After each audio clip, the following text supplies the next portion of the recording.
That's the great thing about Zoom, though, right? You can do it from anywhere. Yeah. All right. What I'm starting to do at the first of the year, some of you know, a lot of times I have like a special pose that I want to focus on at the beginning of the year, carry through the year or something. And nothing was really coming to me about what I specifically wanted to work on. And so I was reading some Facebook posts from my yoga friends, and they were mentioning the sequences that are in the back of the book from Light and Yoga. And so I said, that might be fun to work with for a while. What if we just started at the beginning of the sequences and worked through them until I get tired of doing that? And so that's what we're going to do for a while at the first of the year. I'm not rigidly following the sequence, but I'm just taking the week 1, week 2 sequence and using it as the framework for what I want to teach. Light and Yoga was written or was published in 1966. So, it probably took 4 or 5 years before that at least to compile.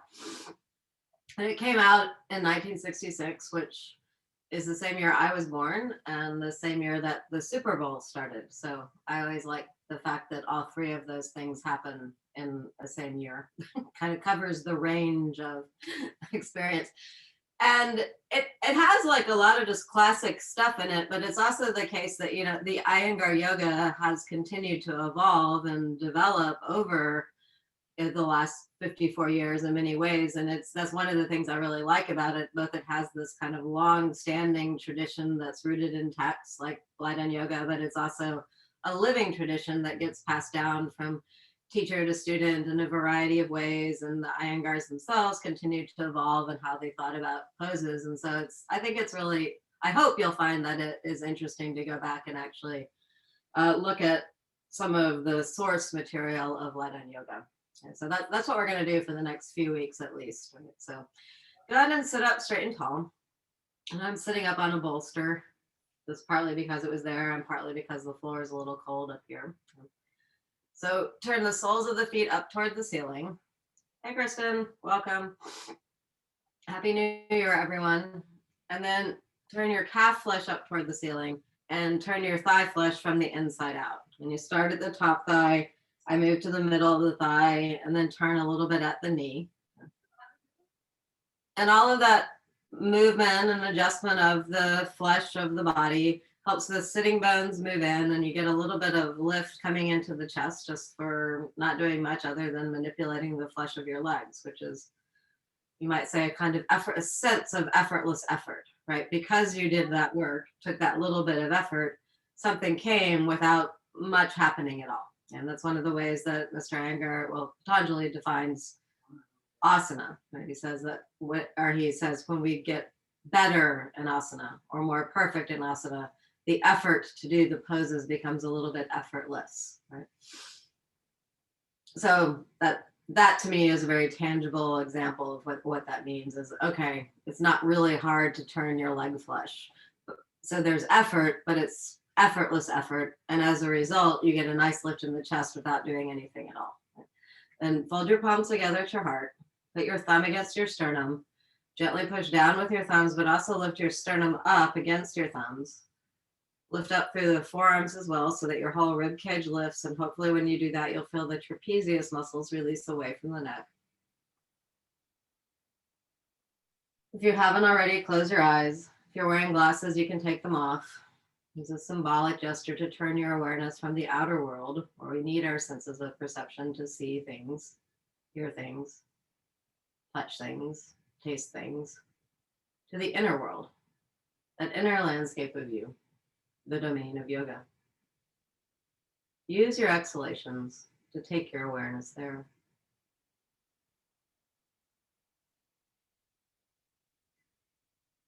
Patanjali tells us that we can watch the exhalation as a means to stilling or quieting the obstacles to seeing that inner self. So follow the exhalations with your mind, like it's a pathway or a thread that brings your awareness from the outer world more deeply in. Patanjali specifically mentions the pause that occurs at the end of each exhalation. Let the mind take on the qualities of that pause so that the mind becomes more serene, more sattvic, more still. And from that still place within, let's chant 3 Oms together.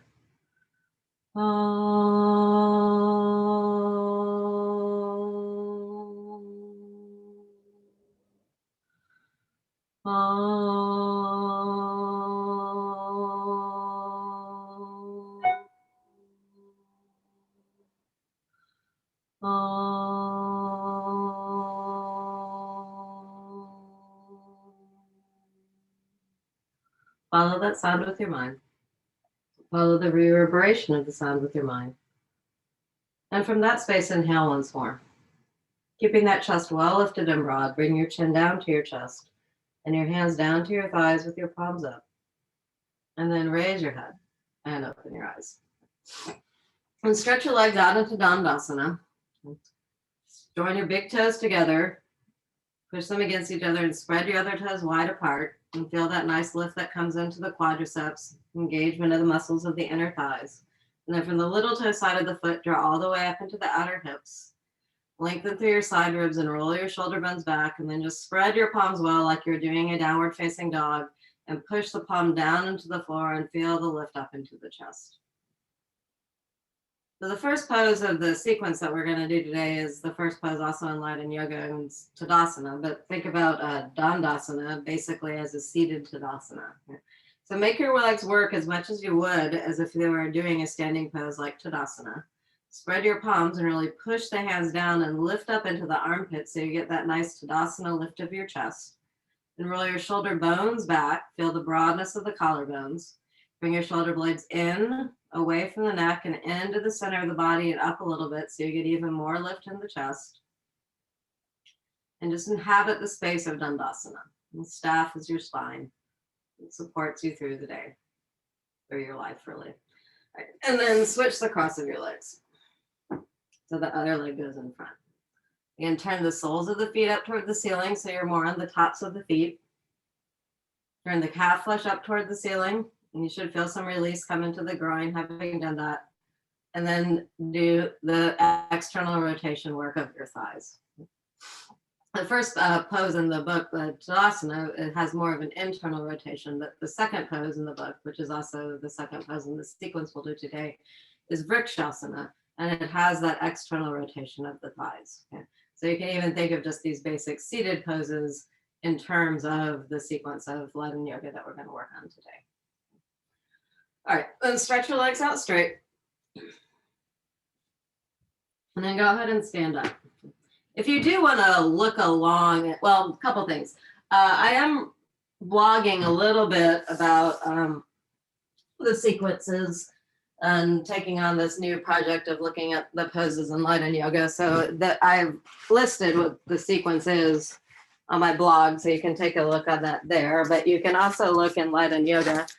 And at the back of the book, after all the pictures, it's in Appendix 1. Okay? And this is some of the sequence that he suggests as a method of learning the poses. Now, a lot of you know that I also, to a degree, view Light and Yoga itself as a kind of interesting way to look at sequencing. Okay?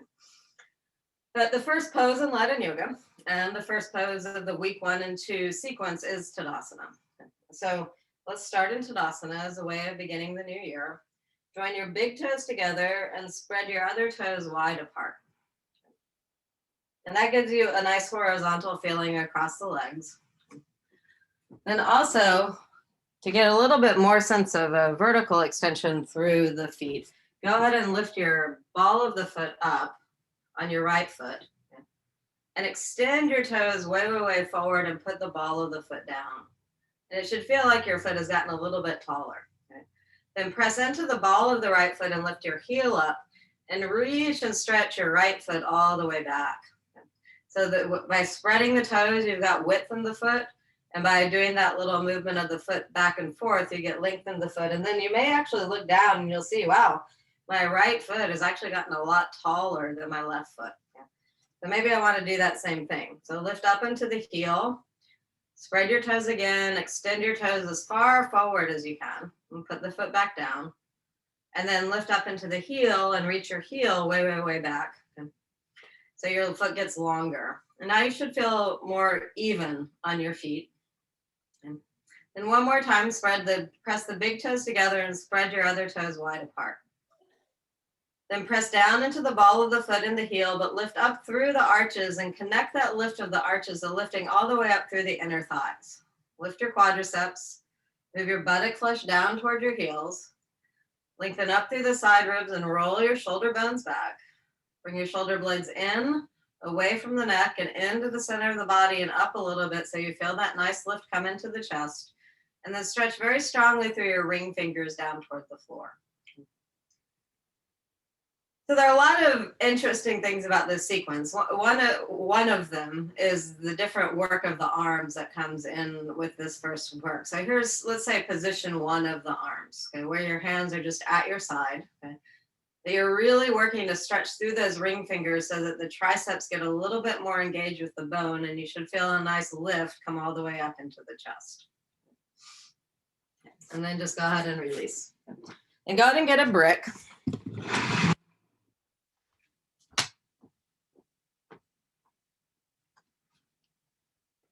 And I mentioned that the Tadasana is a lot about internal rotation. That's definitely true. But you want to think about the internal rotation, not just that the thighs all turn in, but think about there's like a midline of your leg. Like you could draw like with a magic marker or a string, a line right at the middle of the thigh. And from the middle of each thigh, your thighs do turn in. But there's a little bit of counterbalance with that in the outer hip, so that the outer hip actually slightly tucks back. And so to feel that a little bit, go ahead and take your brick and put your brick up at the very top of your thighs. So just working with the props this way is a really good example of the living tradition of Iyengar yoga. There are almost no props in Iyengar yoga. Sometimes he mentions using a wall or having someone help you. There's one picture in the book where someone's doing a yoga pose on top of Mr. Iyengar's back. But in general, it's a prop-free expression of yoga. But one of the things that Iyengar yoga is now famous for, in fact, and sometimes it's even referred to as furniture yoga because it uses so much props, is props. And so props help us do the pose, but they also heighten our sensitivity about what's going on in the poses. So take your brick, and then once you put your brick between your thighs, walk your feet in as close together as you can. Now, some people, just because of the shape of their thighs and the position of their hips in the socket, would be able to get their feet all the way together. I'm not one of those people. But when I do walk my feet in a little bit closer, what that does is it activates my inner thighs. My inner thighs are pushing against the brick, and that correspondingly helps my hips compact, which is one of the main instructions about Tadasana and Light Yoga. Now, lift the brick energetically up into your body. Okay, so you're lifting up with your inner thighs into the brick. So you squeeze the brick together against your thighs. You lift the brick up, and here comes the internal rotation. Turn the inner thighs in a little bit toward each other so that it's imagine that the brick is moving backward behind you. My favorite way of describing it is like you're like a giant Pez dispenser, and the purple brick is like a Pez, and you're moving it back behind you. Now, you could do that too much, okay? It's possible to turn your thighs so much that like the buttocks move back, everything moves forward. So you have to make sure, even though your thighs are internally rotating, that a little bit, there's a counterbalance in the outer hips, okay? So that it's not complete internal rotation. And then stretch your fingers down toward the floor. And the more you reach through that ring finger again, the more you'll feel your tricep muscles come onto the bone, and you'll feel a nice lift come into the chest. So the brick just helps us understand, in that case, the actions of the poses a little bit more. Then take the brick out of the way, and one more time, come back into Tadasana. And you should your legs hopefully now feel different, that they've learned something from that work of the brick. So maybe you feel your thighs coming a little bit more together. For me, it just feels like it's almost like when you make up a bed and you straighten the sheets, everything feels smoother. And so that's what my legs, when they join together, feel like now. And then stretch again through your ring fingers and really lift up through the top chest. Then check back in with your shoulder blades, move them in, away from the neck and into the center of the body and up a little bit so you really feel your chest get nice and lifted and broad. So Tadasana. All right. The second pose in the book is Vrikshasana, tree pose. It's also the second pose in the sequence. Okay. So and it starts off with, let's just work with the arms since I was talking about that. Of the arms for Vrikshasana first starts in Namaskarasana. Okay. So join your palms together like we did when we were seating. Really, like from the elbows, extend through the wrist bones and lift your thumb up into your sternum. And now your ring finger lifted up toward the ceiling. And when you do that, you should feel those trapezius muscles release away from the neck. Then Mr. Iyengar says, reach your arms way, way, way up above your head. Now, in fact, if you look at the picture, not only are his arms above his head, but they're actually back behind his ears. And there's this massive opening in the sides of the armpits and the shoulders. But lift up so much that you feel your abdomen come into your spine. And then release and come all the way down into Tadasana. Yeah, that's the second pose in the book, second pose in the sequence, but it's really hard to do.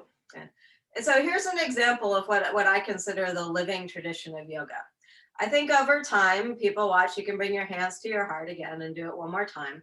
I think over time, as the Iyengars watch more and more people do yoga, they realize that, a lot of people really can't do this very well. Like it's really hard to get your arms straight. It's really hard to get the elbows to really be nice and stiff and straight. It's hard to get your arms way, way, way back behind your ears, right? So it's not an easy pose, even though it's the second pose in the book. So over time, they introduced all these different arm actions that help us do that Vrikshasana action better. Okay, so one of them is just plain old Urdhva Hastasana. So just reach your arms up above your head, but keep your arms about like you were holding a brick, for instance. In fact, if you want to hold a brick, you could, since we have the brick, you could hold the brick. And so you could get your arms above your head, holding the brick, squeeze the brick with your palms, reach up through your ring fingers and move your arms back and let your trapezius muscles release away from the neck. So just reaching the arms above the head, particularly when you're holding even this little light brick, is pretty hard work, right? And then release the brick and come back. So you've got Tadasana with your hands down, and then you've got your arms up above your head. Those are the first two things that he teaches about the arms. Urdhva Hastasana, move your arms back, and then see, maybe you can bring your palms together just a tiny bit easier now after you've done Urdhva Hastasana. That looks good, everyone. All right, and then release your hands down. Stretch your arms out, interlace your fingers, and turn your palms toward me. Extend from the elbows through the wrist bones, and then pull the little fingers back to the outer shoulder blades, or the outer shoulders at least. And then reach your arms all the way up above your head. Press down into the heels, lift up through the armpits, straighten your elbows, and stretch up through the wrist bones as much as you can. Make yourself tall. And then release and come down. Notice which finger you've got on top. Switch the grip of your fingers and turn your palms toward me. Extend from the elbows through the wrist bones and draw the little finger side of your hand back toward the outer shoulder blades, and then lift your arms up. Extend from the elbows through the wrist bones, reach up as much as you can so you feel that abdomen draw in toward the spine, and then release your hands down and come back into Tadasana again. Now that interlaced finger pose is in Light on Yoga when he's sitting in Padmasana, and then he reaches his arms above his head, but there isn't a picture of Urdhva Baddha standing in Light on Yoga. So again, that's an example of something that's developed through the Iyengar yoga method. Okay. Here's another one that I've done Urdhva Baddha a lot, but it's probably only like 4 or 5 years ago that someone taught me bound thumb pose. Right? Another example of the living tradition. So hook your right thumb over your left thumb, pull your thumbs against each other and stretch through your ring fingers. Now keep pulling your thumbs against each other, keep stretching through your ring fingers and reach your arms way, way, way above your head. Hold the thumbs against each other, stretch through the wrist bones, let your trapezius muscles release away from the neck. And this one should be a little bit, for most people, and for me at least, it's easier, okay, than Urdhva Badanguliasana because it doesn't require anything out of the wrist so much. Then bring your arms down, switch the grip of your thumbs, pull your thumbs against each other and stretch through your ring fingers. Keep pulling your thumbs against each other as you bring your arms all the way up above your head. Pull the thumbs against each other, stretch through the ring fingers, really lift yourself up and make yourself tall. And then release your hands back down to Tadasana. So lots of upward arm work.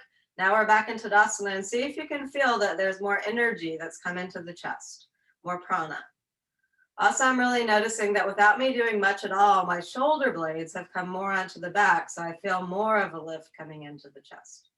All right, now let's try the arm work of Vrikshasana again. Okay. So he says, start off with your hands in Namaskarasana. From the elbows, extend through the heel of the palm, and then reach your arms all the way up above your head. Even see if you can get your arms a little bit further back behind your ears. And hopefully it's easier than the first time we did it. Okay, so those different arm variations help us get Adho Mukha Vrikshasana better. Okay. All right, now let's think about the legs of Vrikshasana. Okay. So turn your right leg out. Same external rotation as Swastikasana that we normally sit on. Sit in at the beginning of class. Lift your leg up and place your heel as high on your thigh as you can. Now, Tadasana had a little bit of internal rotation. Second pose in the book, second sequence in week 1 and week 2 is Vrikshasana. And it introduces right away external rotation of the leg. You can even use your hand to get that external rotation of the leg. It also right away introduces balance, right? So press your foot and your thigh against each other. That'll help your outer hips firm. Also, you'll feel a lift come into the chest. Now add your arms. Namaskarasana, and then Urdhva Namaskarasana. Really reach up with your fingers. Make yourself tall. Tall as you can, like a tree. And then bring your arms down. Bring your leg down. Stand back into Tadasana. And then let's do the second side. Okay. So turn your left leg out. Lift your leg up. Lift it up as high as you can on its own first. Then you can use your hand if you need to, which most people do, to get the foot as high on the thigh as you can. There's actually a little indentation at the top of the thigh. If you can hook the heel all the way up there, it's easier. The foot won't slide quite so much. Use your hand to get that external rotation of the left leg. You can work from the top down toward the knee. It's easier to do if you're against a wall. You can also push with your hand so that the femur bone releases down and you get a little bit of lengthening coming through the pelvic bone. All right, then add your arms. Namaskarasana, Urdhva Namaskarasana. Reach up as much as you can. Move your arms back behind your ears and then lift the arms all the way up again. And hopefully you'll feel that abdomen draw in toward the spine just a little bit. All right, and then release and come down. Bring the leg down. And stand again in Tadasana. So that's a lot, to think about just in terms of the first 2 poses in the book and the first 2 poses in the sequence. In terms of the legs, internal rotation and external rotation. Okay. In terms of balance, okay. In terms of the arms, down and up. Right. Okay, so then the third thing that happens is we get to learn to bring our legs wide apart. So I have to switch my sticky mat now. You may need to switch your sticky mat also. The third pose, both in the sequence and in the book, is Trikonasana. And he divides in Light on Yoga Trikonasana up into several stages. Later, in terms of the development of Light on Yoga, each of those stages gets a specific name. But when it's just in Light on Yoga, it's just all called part of Trikonasana. So stand with your feet out wide apart. I'm just double checking on the pictures here for a second.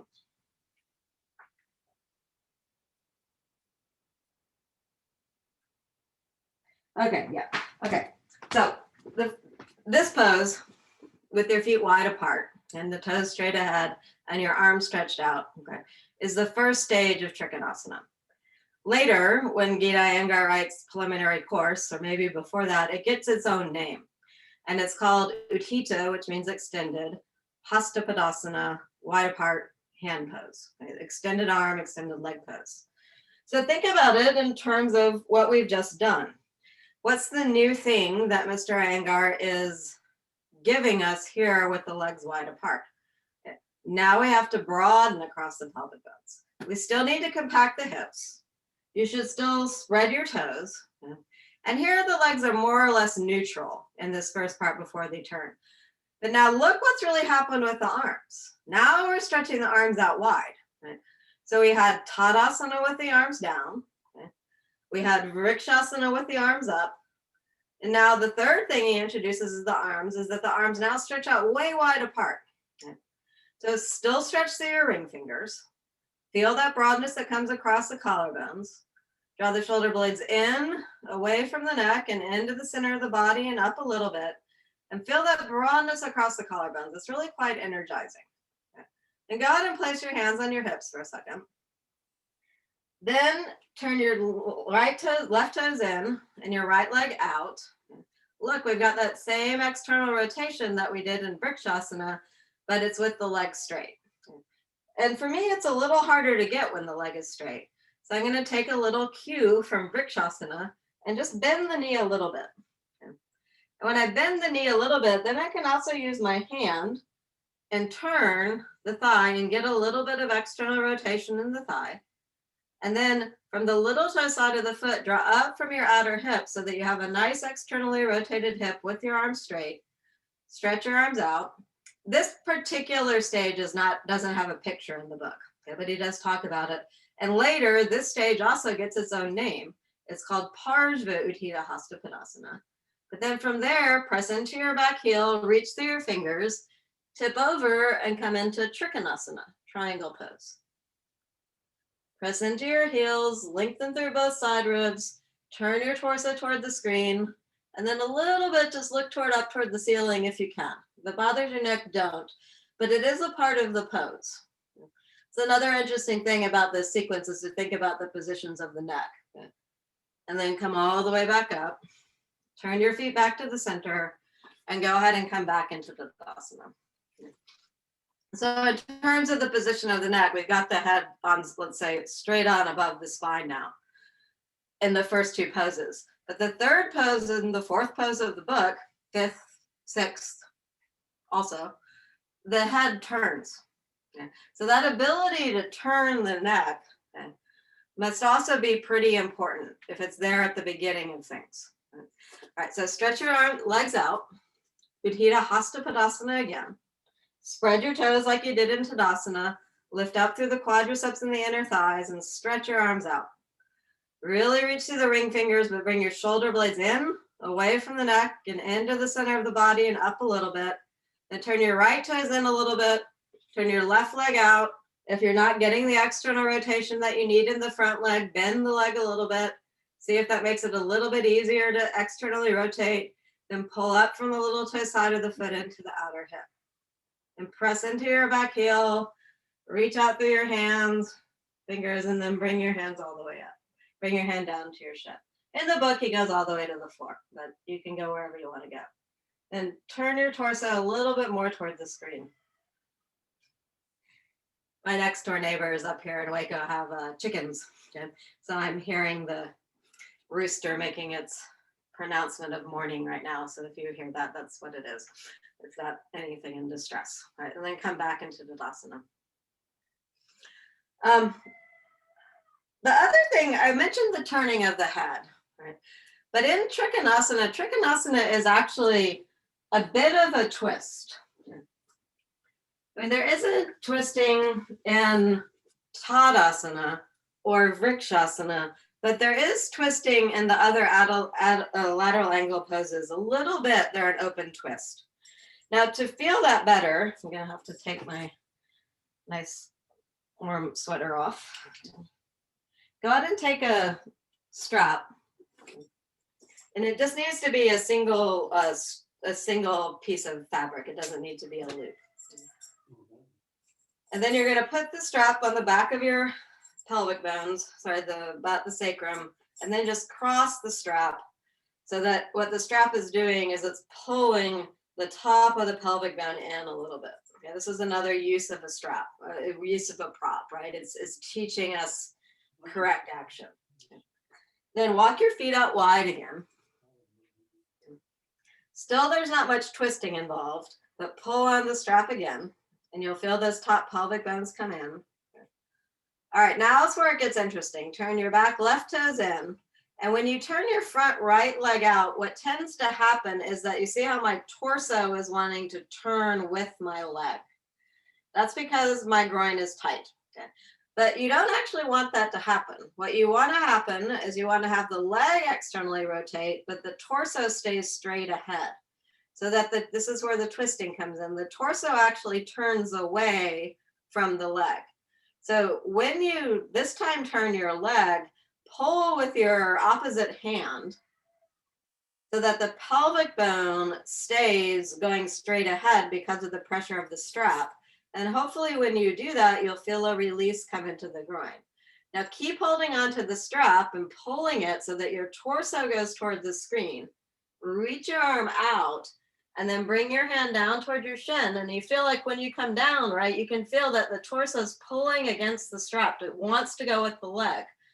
But instead, you be really insistent with that work of the arm and the strap that the torso stays straight ahead. Then when you think you've got it, stretch your arm up and finish the pose, and turn your head to look up toward the ceiling if it doesn't bother your neck. And then come all the way back up, turn your feet back to the center, and then walk your feet into Tadasana. And see if you can feel the effect of that pelvic work on your Tadasana. And then let's do the second side. So cross the strap. It doesn't matter which way you cross it, but it really is the cross because you want the pull coming in both directions. So you're not just tying the strap. It's crossed and it's pulling the top of your pelvic bones in toward each other. You might not feel it much in Tadasana, what it's doing. You might feel what it's doing in terms of opening the groin a little bit more in Utthita Hasta Padasana. But where I really feel it is when I turn this leg, I'm going to pull with the opposite arm so that the pelvic bone, which is the base of the torso, stays going straight ahead, even as I'm externally rotating my leg. Okay. All right, then keep pulling the leg so the torso pelvis, so the torso stays straight ahead. Stretch out, and as you stretch out, you'll probably feel your torso wants to go toward the floor. So pull a little bit more. Okay. Keep pulling on that strap as you reach your hand down. Okay. Again, when you reach your hand down, the pelvis, you can feel it wants to go toward the ceiling, toward the floor. Don't let it. Keep pulling. Then reach your arm all the way up. Then turn your head. And to come out of the pose, press into your back heel, reach up with your top arm, come all the way up, turn your feet back to the center, and then walk your feet back into Tadasana. Okay, so far the sequence, okay, and Light and Yoga's presentation of the poses are exactly the same. Here's where it gets a little different. If we were going to do the next pose in Light and Yoga, it would be Parivrita Trikonasana. That actually gets introduced in the next sequence. But here in the first sequence, he skips the Parivrita Trikonasana and we go into Parjvakonasana. All right. So stand with your feet wide apart. Again, so we've already learned that. It's the same turn of the legs and the same stretch of the arms. Okay. But this time you go back to the bent knee position. Okay. So from your outer hip, bend your knee to form a square. Try and keep your torso straight ahead as you can. And then I'm going to go ahead and do this position that isn't in Light and Yoga, but I like to, for me, it works really well, is to put my elbow on my knee. Not on my knee, it's actually more on the top of the thigh, middle of the thigh. Yeah. And then when I have this support here, I can do a couple things. I can use the elbow to push down, and that gets me deeper into the pose. But I also have the opportunity to lengthen through the torso and push the elbow against the thigh to get that same pelvis turn that I had in Trikonasana with the belt. And then look, the same arm action here as Vrikshasana, right? Super, super straight. It's actually behind his ear here too. Sit a little bit lower, Turn your head to look up toward the ceiling. Sit lower still. And then bring yourself all the way up. Turn your feet. Walk your feet back into Tadasana, just so you can feel the really profound effect that Parsvakonasana has on that ability to open that inner groin. And yep. Could you ask everybody to mute themselves? Because I keep getting other people. Okay, I think most people are. It's probably actually me. Maybe Gay and Cliff, you're not muted. It's probably me and my chickens. So, not my chickens, my next door neighbor's chickens. But there you go. Okay, so everyone's muted. Even though you're muted, and I'm actually talking a ton, I realize that if you need something like Kara needed people to be muted, or if you have a question, feel free to say, Anne, stop talking. All right, okay. All right, so let's do the second side. Okay. So walk your feet out wide. Arms are out straight again, right? Out to the side again. Turn your back toes in, turn your front left leg out. From your outer hip, bend and form the square as much as you can. Then put your elbow on the middle of the thigh. And that takes some of the weight off of the pose, and so hopefully you can sit lower. And push down and sit lower. Lift up through the sides of the torso, and then a little bit use your elbow to create external rotation and turn your torso toward the screen. Now add the arm. It's the same arm as Vrikshasana. Yeah. Like if you were so move your arm back behind your ear. Pretend that there's another hand against that hand and push the hand into the imaginal hand and sit down low. And then come all the way up. Turn your feet back to the center and stand in Tadasana. And feel that opening that's come in the front groin. All right, one more time, but this time we'll go more toward finishing the pose. So get a brick.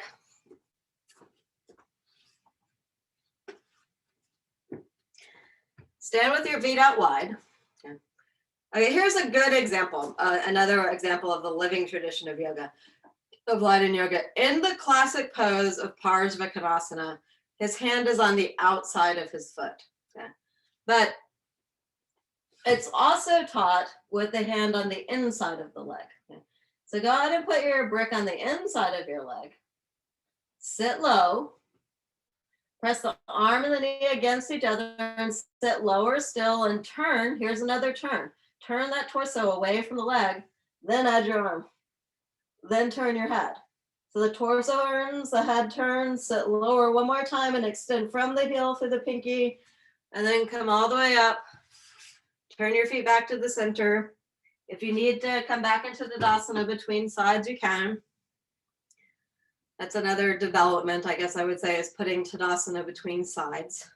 Traditionally, you did both sides without stopping. Turn your feet. Sit low. Sit as low as you can. I mean, it's possible to sit too low, but it's unlikely. Yeah. From the outer hip, extend from the sitting bone to the back of the knee. Push your arm and your knee against each other to turn that torso as much as you can. Lengthen through both side ribs, then add the arm. Vrikshasana arm, sit lower, turn your head like Trikonasana. Press into your back heel, come all the way up, turn your feet back to the center, and walk the feet back into Tadasana. All right. Go ahead and turn your sticky mat back the other way, unless you have two sticky mats and you don't need to turn them.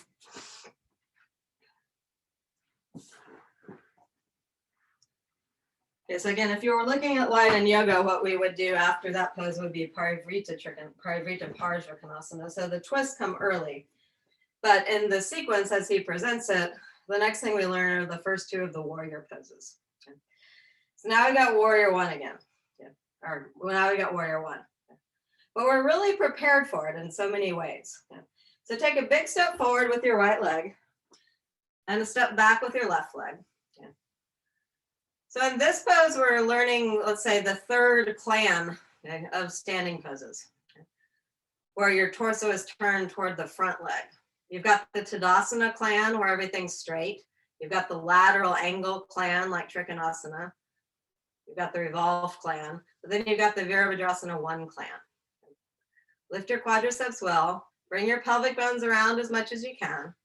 Bring your ribs around and broaden the collarbones. This is also a little bit, you can think about it as a little bit of a twist. Now let's do the legs first. So from your back heel, just bend your knee to form that similar square, but keep your torso as upright as possible. And then just do that like 3 times. Bend and go low. Bend and go low. Bend and go low. Then reach your arms all the way up above your head like you're doing Vrikshasana and sit lower still. And then throw your head back, he says. And come all the way up. And then join your feet together. Okay, so I think that throwing the head back is really interesting. Because think of all the things, this is just the 4th pose and 5th pose in the sequence. You've got Vrikshasana and Tadasana with your head straight.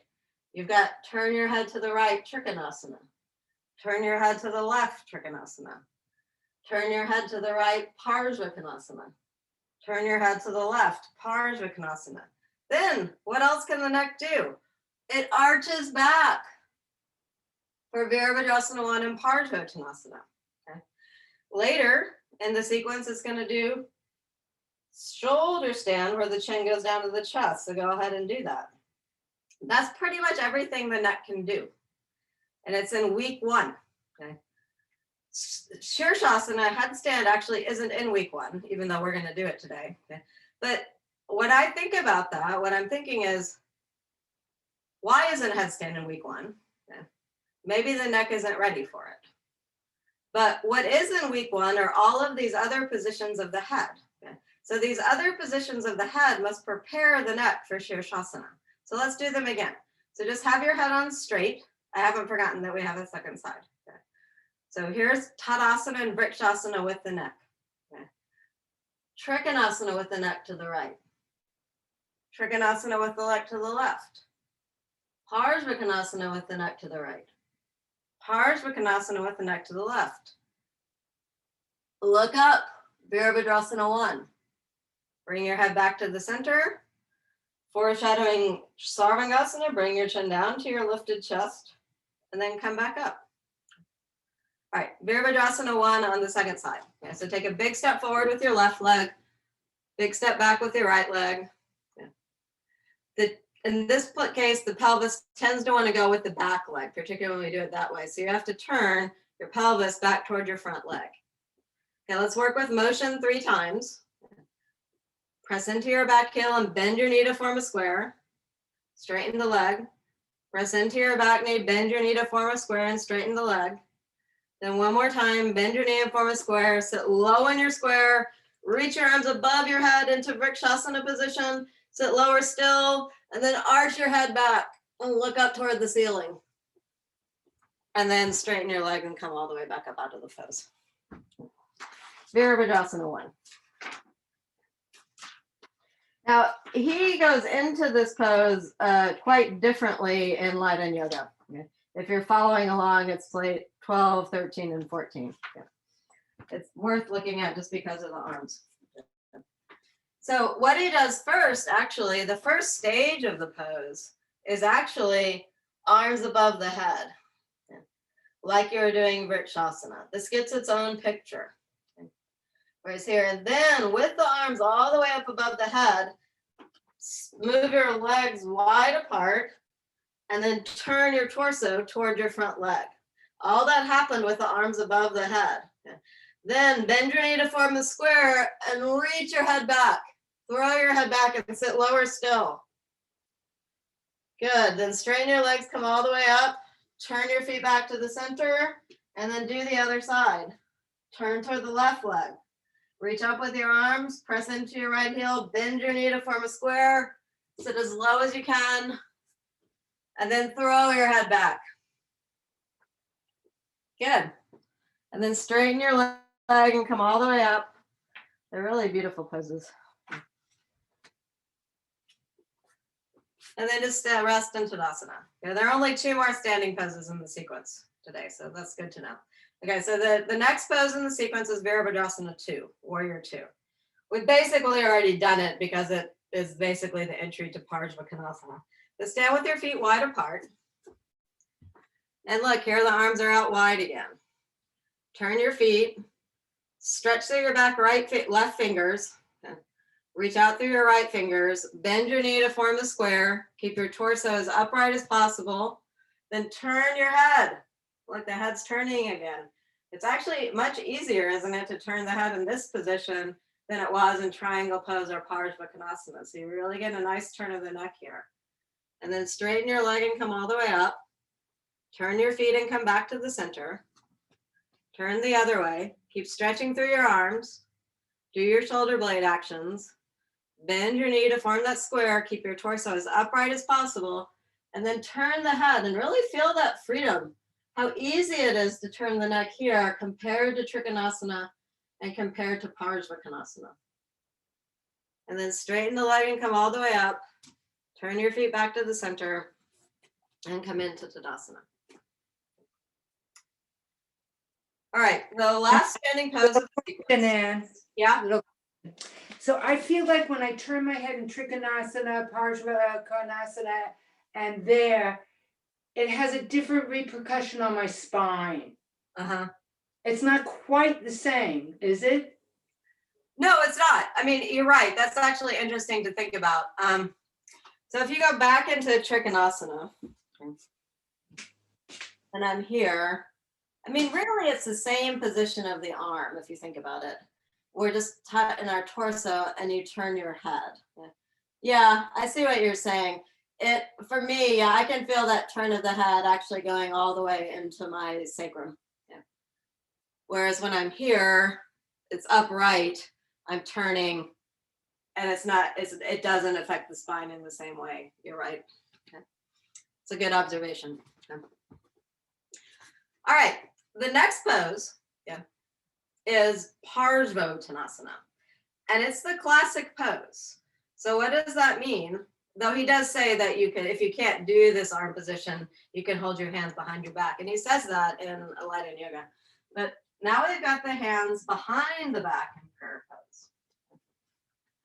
Okay. Isn't that fascinating? Okay. Think about all we've done with the arms. You've got your arms at the side. You've got your arms up. We learned that a lot. Okay. And then you've got your arms out wide. And that's the third thing that they do. And then now we've introduced hands behind the back. Okay. It's Parsvottanasana with the hands behind the back. What other pose do you need your hands behind your back for?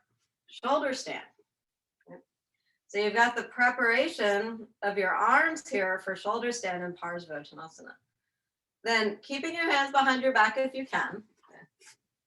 He also says if you can't, you can hold your hands like this, or you can do the bend elbow, and he actually shows a version of that in Light Yoga.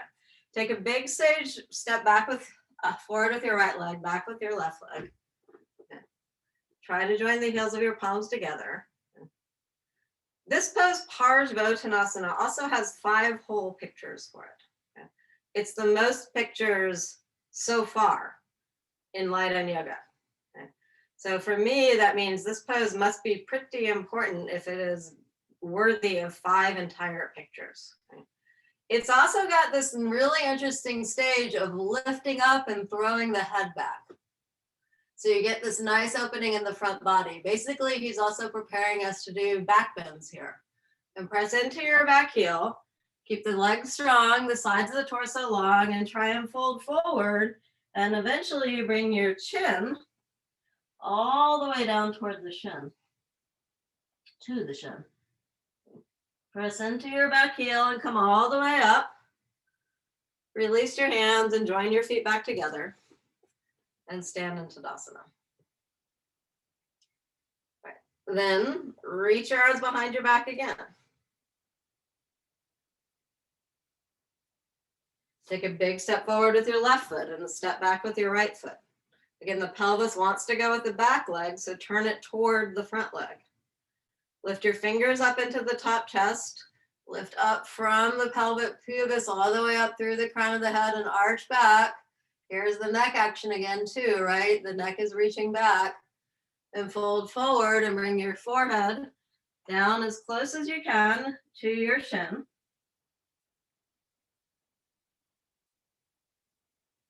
And you get where you can get. Good. And then release and come all the way up. Release your hands. We're gonna do that one more time with a slightly different approach, but I was a little bit tired myself. So go ahead and just rest in downward, do a downward facing dog. Dan, Yep. sorry, another No question. Yep. So when your hands are behind you, the shoulders are in internal rotation, right? Good question. In order to get your hands behind your back, you absolutely have to internally rotate the arms. Okay. But Second question. Oh, yeah. once they are there, you can externally rotate them. Okay. All right. So once you've got the hand behind your back, then what you do is lift up through the little pinkies and move those shoulder bones back, just like you did in Tadasana, and move your shoulder blades in, away from the neck and into the center of the body and up a little bit. Okay. Second question, then I'll leave you alone. I can't, my hands arrive at my lumbar spine. Yeah. I cannot get up higher, or I start to disconnect in my shoulder. Am I better off doing that, or should I be holding my arms or whatever? It's a good question. So you totally can stay here and work on getting your shoulder bones to go back. That's totally fine. But it's also worth, just in and of itself, working on trying to get your arm up higher over time. Okay. So for instance, think about Gomukhasana. Oh yeah, another one I have trouble. One arm up higher, right? You can press the hand into the back and roll the shoulder bone back. And then it's really, everyone can try this actually. Put your left arm in Gomukhasana. Okay. And pretty much everyone will be able to get your hand further up your back probably than just reaching both hands up. I mean, some people who have a really good pose, maybe not, but maybe the same. Now look at this. Gomukhasana, the palm is flat. But what happens when you try and turn toward Namaskarasana? It's hard to do. The palm flat, I'm here, but I'm gonna see, can Gomukhasana teach me something about Namaskarasana? And so at least I've got one hand higher up, right? Right. And then maybe you can sneak the second hand up. It'll be a little higher. Try it on the other side. This is my tighter shoulder, so it'll be more challenging. So here's Gomukhasana. I can get pretty far up. But even Karen's other question, to get the hand behind my back, my shoulder bone is a little bit forward right now. But once I'm in the pose, lengthen up through the side of the torso, press your hand into your back and roll your shoulders back. Then just see, can you flip your palm? Now this one's harder for me, so I actually have to move the hand over a little bit and then turn the palm so the pinky just goes into the back. I see what's going on. And then maybe you can get your hands up a little higher. But you know, Karen, I have really tight shoulders. Particularly as I've gotten older, my wrists are really tight too. That's like Padmasana. I would say that behind the back work is like Padmasana for the shoulders. And be careful. Be careful, but also I find I really have to do it pretty much every day, where it becomes where I can do it without incurring the risk of injury. Okay. And if I stop doing it for a few days, it's like I'm back to square one. You know, I don't keep the ground as much as I gain. So that's like, you know, Allison calls all those poses, some teacher called it shoulder flossing, right? So just like you floss your teeth every day, right? You know, you also have to floss your shoulders and you have to floss your hips. And that's really what you can think of asana in that way. It's really like flossing for the whole body. Thank you, Anne. All right, let's do another approach to Parsvottanasana, which isn't in the book, and then we're almost done, and then we'll do the inversions. Okay. This one you need 2 bricks if you can't touch the floor. right foot forward and left foot back. Turn your torso, fold forward and bring your hands down on either side of your feet. And then walk your hands as far out in front of your foot as you can. And now you're lengthening the spine. You don't have to worry about the balance. You don't have that pesky arm position that you have to worry about. So hopefully your forehead or your chin can get closer to your shin. Just let that spine extend downward. It actually feels quite nice in the lower back. Okay. Then put your palms on the floor, bend your knee if you need to, and push back into downward facing dog. Downward facing dog is not in the sequence, but we're doing it anyway. All right, then bring the other leg forward. Concave Parsvottanasana. Walk your hands as far forward as you can. Again, this is a stage of Parsvottanasana that gets introduced later after Light Yoga. Okay. This picture isn't in Light Yoga, okay, but it's still part of the overall Iyengar tradition. Then bend your knee, place your hands flat on the floor, and push back into downward facing dog. Adho Mukha Svanasana. Now, we usually, in terms of my own preferred sequencing, we usually do downward facing dog much earlier in class. Not always, but usually. So just observe, how does the downward facing dog feel after a whole bunch of standing poses? Think about it also in terms of the arm action, in terms of the leg action. Good. All right, then walk forward till your feet are right underneath your hips. Place your hands on your pelvic bones. Roll your shoulder bones back and come all the way up. That's interesting. Okay, it's now time for the Shirshasana part of class. Now remember, Shirshasana also is not in week 1 sequence, but shoulder stand and plow pose are. Okay. If you don't do headstand, you can do Prasarita Padottanasana instead. Okay. And if you want to do Prasarita Padottanasana first, you're welcome to do it. Okay. It's right after Parsvottanasana actually in the book.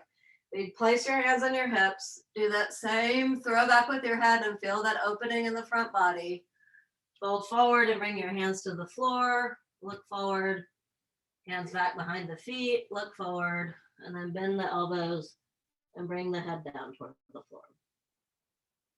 This actually feels quite nice. Okay, so if you want to do a Prasarita Padottanasana before headstand, do so. And then after you've done that, if you're not doing headstand, you just stay in Prasarita Padottanasana or Uttanasana. But if you're doing headstand and you want to do headstand, now's the time.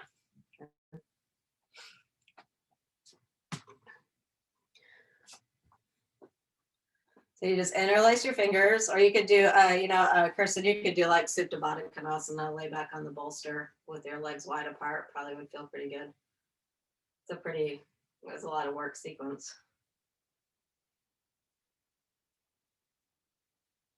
Kathy, your hips look pretty good, Kathy, but your legs are moving away from the doorway toward your right.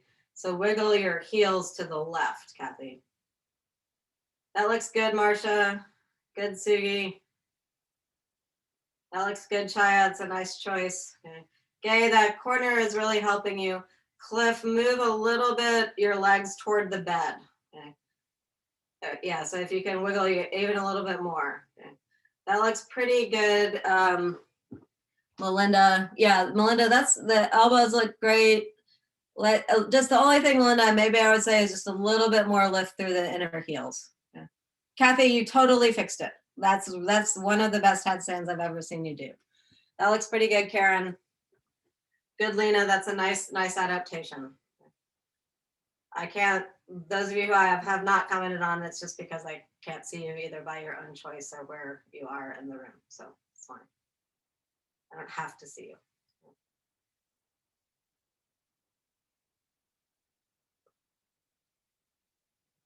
Keep pressing your forearms down, lifting your shoulders up.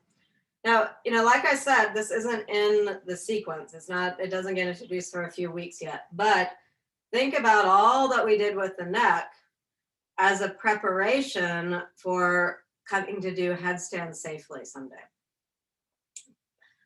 All right, if you're in Prasarada Padottanasana or the other pose, go ahead and just come down. And then in Shirshasana, people also come down, and everyone rest in downward facing child's pose.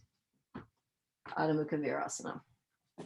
And that was the first time I could get back up in a regular Shirshasana because we've lost my shoulder. I felt the difference in my neck and the difference in my shoulders. Yeah, it's incredible. It's really very interesting looking at all of this. You know, and it's the first sequence. Isn't it incredible how profound it is? Sometimes you have to review the bases. Exactly. Okay. Thank you. Next pose in the sequence, okay, is shoulder stand. But I like to do our normal shoulder stand prep because everyone can do it. So we're going to do Chatushpadasana, and then we're going to do Brick Setubandha. Okay. Then those of you who want to do shoulder stand, you'll do shoulder stand. Those of you who aren't doing shoulder stand will do legs up the wall pose. Okay. But everyone's going to do Chatush and Brick Setubandha. All right. All right. So I'm turning my sticky mat the other way.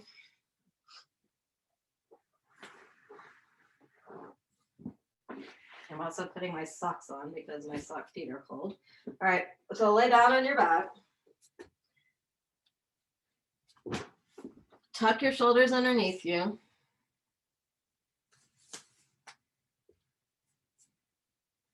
Bend your knees and have your feet near your buttocks. Hold on to the sides of the sticky mat with your hands and pull the sticky mat away from your head, and you'll feel that trapezius muscle release away from the neck. Then push your feet down and lift your buttocks up high. You'll feel the hamstrings and buttocks engage. Tuck your shoulders more underneath you if you can so you feel those collarbones get broad. Then pull the sticky mat with your hands and you'll feel again the trapezius release. Energetically move your heels toward your shoulder blades and you'll feel your shoulder blades come more on your back. And also more opening in the collarbones. Then lower your buttocks down. There are lots of different arm positions that we could work on here. Okay. For instance, this time we'll do it and interlace our fingers underneath the buttocks. Kirsten, you can be in Setubandha off the bolster, or you can stay in Supta Baddha Konasana. Press your feet down and lift your buttocks up high. Tuck the shoulders. Now interlace your fingers if you can underneath your buttocks, so they'll be on the floor. Then pull your fingers toward your heels and energetically move your heels toward your fingers, and you'll feel the neck release and your collarbones get nice and broad. Notice which finger you've got on top. Release the hands and come down. I really like that position. It really opens the chest well, and it's a good preparation for shoulder stand with the arms too. And so press your feet down and lift your buttocks up high. Tuck the shoulders. Interlace your fingers well. Push the arms down into the floor to get verticality in the chest. Extend through the fingers to the heels and then pull the heels back against the fingers and feel the, neck muscles release away from the trapezius, release away from the neck. Then release your fingers and just turn your palms toward your face, push down with the upper arms and pretend that you have your hands on your back for shoulder stand. And then release and come down. Find your brick. Oh, it was right by my head. Okay, ready? Now we're going to do Brick Setubandha. Okay, so tuck your shoulders underneath you, lift your buttocks up high, and put the brick right underneath your sacrum. You can either, again, work horizontal or vertical. I just happen to be vertical today. Now in Chatushpadasana, your legs are hip width apart. Setubandha, work to bring your legs back together. It's hard work. But feel that opening in the front groin. Then see about, with your legs together, wiggling your feet out, away from the brick. Maybe you can't do both legs fully, but maybe you can straighten one leg and put it down, straighten the other leg and put it down. You can also put your feet up on something like a bolster. And then bring your legs back where they're bent. Tuck your shoulders again. Lift one leg up. Spread your toes. Extend from the underneath through the inner heel. And reach the other leg out. Ekapada Setubandha. And do the same thing on the other side. Legs together. Reach the opposite leg up. Stretch the opposite leg out. Bring the legs back together. Lift up, remove the brick, and lie down. Okay, that was the neck position, right, with the chin toward the chest, Jalandhara Bandha. So he really takes the neck, like I said, through its entire range of motion, really. Okay, now it's time for shoulder stand. Good work, Marcia, with the legs. That looks great. Okay, so you can either do regular shoulder stand with the shoulder stand set up. You can do legs up the wall pose if you're not doing shoulder stand. You could also get your chair and do chair shoulder stand. Yeah. But something in the shoulder stand clan of humanity. Clan of poses, not humanity. Okay. So you've got legs up the wall pose as an option. That's really easy. You've got chair, shoulder stand. Chaya is actually just staying on in Setubandha, which looks very nice. So that's a fifth option there. You just do something that gets your legs up above your head and something that has at least a suggestion of Jalandhara Bandha. Now in the sequence, he has both shoulder stand and halasana and then shavasana. So now, if you're in legs up the wall pose, since you're not going to come into halasana, for your last pose, if you're doing legs up the wall pose, you're going to just do a seated forward bend. Yeah. And Yep. when I do legs up the wall, Uh-huh. my torso is so small that either I can't get my shoulders off the blanket or I can't get my tailbone to the wall. For legs up the wall pose? Yeah. Your So shoulders should I- should be on the blanket. The blanket's just for your hips. Right. But then my hips aren't against the wall. Oh, yeah, that can be tricky to do.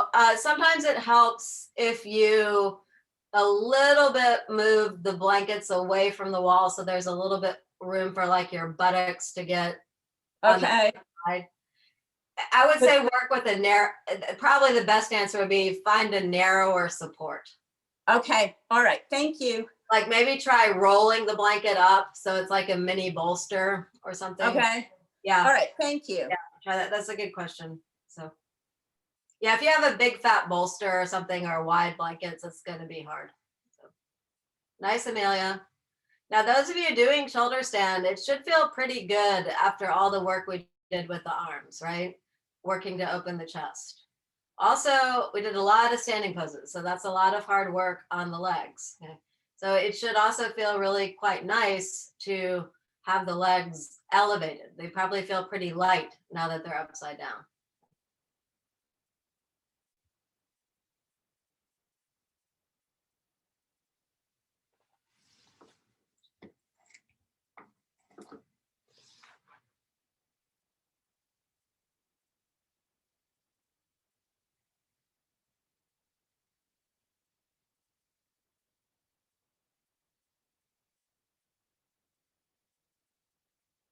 Okay, those of you in shoulder stand come into plow pose. Bring your feet to the floor onto some support. Those of you in legs up the wall pose, slide off of the pose and just roll over and reach forward toward your feet. And so you're basically got the same shape. It's just you're not upside down on your neck. Okay, so everyone kind of gets the same ending. Okay, so you either end in halasana, plow pose, or seated forward bend, paschimottanasana. Just grab your feet or grab wherever you can grab and fold forward. You can sit on a little bit of height if you need to. Okay. Then after you've been in halasana, you just roll out of the pose and set yourself up for shavasana.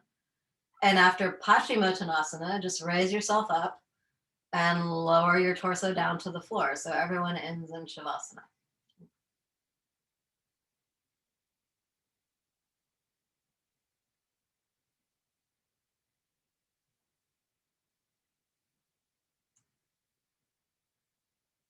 So we'll next week do the second sequence in the book. But if you think about what his suggestion is week 1 and 2 is the same sequence. So if you have any time that you want to practice at home this week, when you're not enmeshed in the world of Zoom, and you want something to practice, Just get out your light and yoga and just do that week 1 sequence again. You can just spend a few seconds in each of the, I mean, you could get through the whole sequence really in probably 20 minutes. You know, you could repeat each of the standing poses a couple times. If you want to add in the downward facing dog and the headstand like I did, you're welcome to. Then you got your shoulder stand, and then you've got your Shavasana. And that's a really good basic everyday kind of home practice. Some active standing poses, touch your inversions, and then Shavasana. It doesn't have to be anything big or fancy.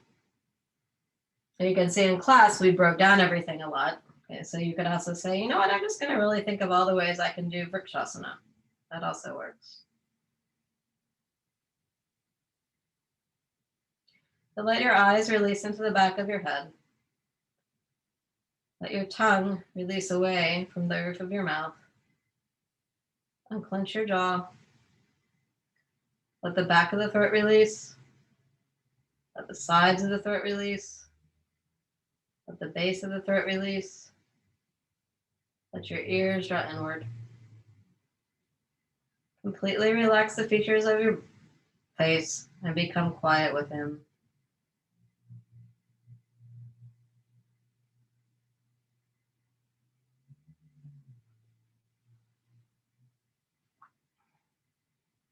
Prashant Iyengar has this email thing he sends out from time to time. I don't think it's every day, but it's pretty often. And he gives everyone a little tip to think about in practicing. And today's tip was actually about Viparita Karani, but it'll work in Shavasana. He just says to imagine that you have a calm, quiet, sattvic, reflective mind. Even if you don't. Just for a few moments, imagine that you did. And see if that practice of imagination, stilling that quiet, creating that quietness in the mind, actually has a real effect.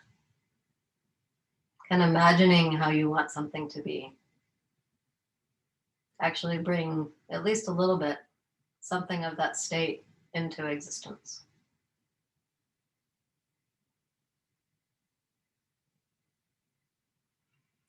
And Patanjali defines yoga as the practice of stilling the fluctuations of the mind. When that happens, we come to dwell in that sattvic space of our own true self. We find what Iyengar talks about in the Shavasana chapter of pranayama, that state of unalloyed bliss.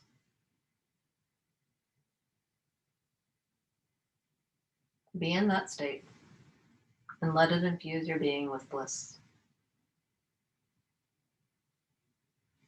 And then consciously use your inhalations to bring that blissful state with you as you go about your work in the world. Place your hands on your rib cage, bend your knees, roll over to your right side, and use your hands to press yourself up. And sit up straight and tall, lift your chest well, close your eyes and fold your palms together at your heart.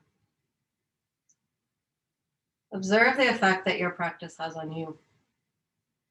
Observe it on every layer of your being, from the physical to the most deeply spiritual.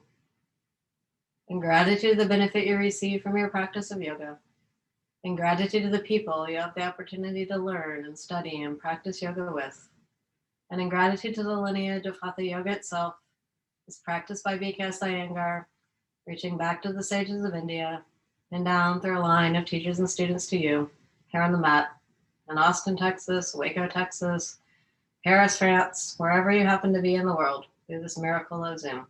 Namaste.